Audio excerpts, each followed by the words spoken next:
God bless America! To end the Second World War, the US dropped 2 atomic bombs on the Japanese cities of Hiroshima and Nagasaki. Use of the atomic bomb demonstrated America's technological superiority but increased tensions with the Soviets. Oh, it is sad day! Oh, no!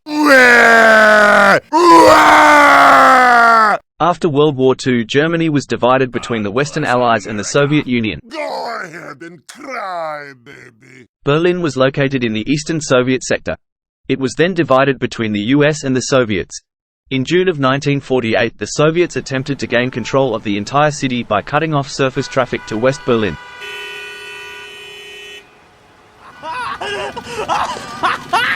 The Soviets began researching their own atomic bomb program in 1943, and with the help of some stolen documents from the US was able to start testing nuclear bombs years before the Americans predicted starting the nuclear arms race, as well as the Richard measuring contest that was the Cold War.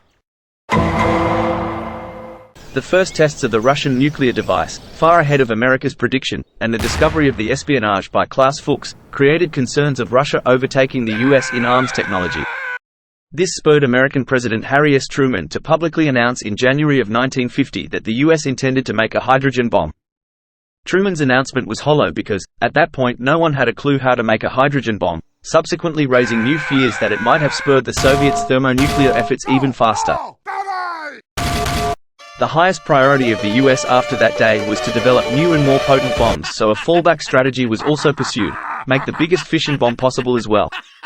This started the nuclear arms race between the US and the Soviets. On November 1, 1952, the US tested their first thermonuclear device on the island of Elyugelab. The island was vaporized. Are you ready, kids? Aye, aye, Captain! I can't hear you! Aye, aye, Captain! Oh!